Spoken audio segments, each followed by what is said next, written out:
নেপালে আবারও ভয়াবহ বিমান দুর্ঘটনা ঘটেছে। প্রাণ হারিয়েছে বিমানে থাকা ৭২ জন। দেশটিতে গত এক দশকে প্রতি বছর গড়ে প্রায় একটি ফ্লাইট বিপর্যয়ের ঘটনা ঘটেছে। এই সংখ্যা যে কোনো দেশের জন্য বিমান দুর্ঘটনার রেকর্ড। নেপালে বারবার বিমান দুর্ঘটনার কারণ কি? নেপাল এবং পৃথিবীর অন্যান্য দেশে ঘটে যাওয়া মর্মান্তিক সব বিমান দুর্ঘটনার কথা জানব কতে-কুরির এ পর্বে। সাধারণত সর্বোচ্চ পর্যায়ের নিরাপত্তা ব্যবস্থা ও অত্যাধুনিক প্রযুক্তি ব্যবহারের কারণে বিমান ভ্রমণ তুলনামূলকভাবে নিরাপদ বলে দাবি করেন সংশ্লিষ্ট বিশ্লেষকরা। তবে এই পরিবহন ব্যবস্থাতেও ঘটেছে অসংখ্য দুর্ঘটনা। অন্যদিকে বিমান দুর্ঘটনায় রীতিমতো রেকর্ড করেছে নেপাল। অ্যাভিয়েশন সেফটি ডেটাবেসের তথ্য অনুযায়ী গত ৩০ বছরে নেপালে ২৭টি মারাত্মক দুর্ঘটনা ঘটেছে। কেন বারবার বিমান দুর্ঘটনার কবলে পড়ছে নেপাল? এই প্রশ্নের উত্তরে নেপালের সিভিল অ্যাভিয়েশনের ২০১৯ সালে প্রকাশিত একটি রিপোর্ট বলছে পাহাড় ও রুক্ষ আবহাওয়ার কথা। তবে বিশ্বের বিভিন্ন গণমাধ্যম বলছে ভিন্ন কথা। তাদের মতামত হলো পুরনো বিমানের পরিচালনা, অবকাঠামোতে বিনিয়োগের অভাব এবং শিথিল নিয়ম। চলুন এক নজরে জেনে নেই নেপালে ঘটে যাওয়া কয়েকটি ভয়াবহ দুর্ঘটনার কথা। Royal Nepali airlines. ১৯৬২ সালের ১ আগস্ট রয়্যাল নেপাল এয়ারলাইন্স পরিচালিত একটি ডবলাস্ট ডিসিটি বিমান নেপালে বিধ্বস্ত হয়। ওই দুর্ঘটনায় ১০ জন যাত্রী ও ৪ জন ক্রু নিহত হয়েছিলেন। তদন্তে জানা যায় বিরূপ আবহাওয়ার কারণে বিমানটি তার গতিপথ থেকে সরে যায় এবং ১১,২০০ ফুট উঁচুতে একটি পাহাড়ের সঙ্গে সংঘর্ষ এড়াতে গিয়ে বিধ্বস্ত হয়।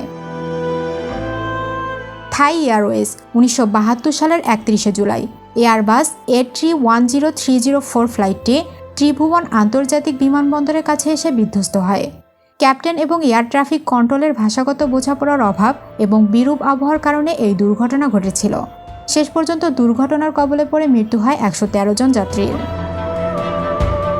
ইউএস বাংলা। ২০১৮ সালের ১২ মার্চ ইউএস বাংলা এয়ারলাইন্সের একটি বিমান ঢাকা থেকে ৬২ জন যাত্রী এবং ৪ জন ক্রু সদস্য নিয়ে কাঠমান্ডু ত্রিভুবন আন্তর্জাতিক বিমানবন্দরে অবতরণ করার কথা ছিল।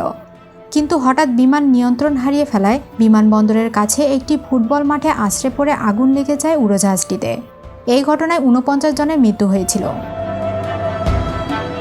এবার চলুন জেনে নেই নেপালে পাওয়া ইতিহাসের সবচেয়ে ভয়াবহ ৬টি বিমান দুর্ঘটনার কথা। Tenerife island plane crash. ১৯৭৭ সালে ২৭ মার্চ ঘটনাস্থল স্পেনের টেনেরিফ দ্বীপপুঞ্জের টেনেরিফ বিমানবন্দর। রানওয়েতে দুটি বোয়িং উড়োজাহাজের মধ্যে মুখোমুখি সংঘর্ষ হলে ৫৮৩ জন যাত্রীর প্রাণহানি ঘটে। তবে অলৌকিকভাবে বেঁচে যান ৬১ জন যাত্রী। Japan airlines flight 123। ১৯৮৫ সালের ১২ আগস্ট জাপানের ইউএনও এলাকায় যান্ত্রিক গোলযোগের কারণে গিরিখাতের ভেতরে উড়োজাহাজটি বিধ্বস্ত হয়। এতে মারা যায় ৫২০ জন যাত্রী। জীবিত রক্ষা পায় মাত্র ৪ জন। হরিয়ানায় মধ্য আকাশে সংঘর্ষ। ১৯৯৬ সালের ১২ ডিসেম্বর এই দুর্ঘটনা ঘটে। ঘটনাস্থল ভারতের হরিয়ানা রাজ্যের চরখি দাদ্রি এলাকায়। সৌদি এয়ারলাইন্সের একটি উড়োজাহাজের সঙ্গে কাজাখস্তান এয়ারলাইন্সের আরেকটি উড়োজাহাজের মধ্যে আকাশে সংঘর্ষ হয়। এতে মারা যায় ৩৪৯ জন। Turkish airlines flight 981। ১৯৭৪ সালের ৩ মার্চের ঘটনা। ফ্রান্সের রাজধানী প্যারিসের বাইরে একটি এলাকায় উড়োজাহাজটি বিধ্বস্ত হয়। মৃত্যু হয় ৩৪৬ জন আরোহীর। Air India tragedy. ১৯৮৫ সালের ২৩ জুনের ঘটনা। আটলান্টিক মহাসাগরের উপকূলে সম্ভাব্য শিখ জঙ্গিদের বোমায় উড়োজাহাজটি বিধ্বস্ত হয়। মারা যায় ৩২৯ জন আরোহীর সবাই।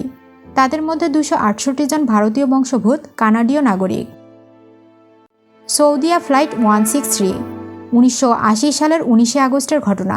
সৌদি আরবের রিয়াদ আন্তর্জাতিক বিমানবন্দর থেকে উড্ডয়নের পর উড়োজাহাজে আগুন লেগে মারা যায় ৩০১ জন যাত্রীর সবাই।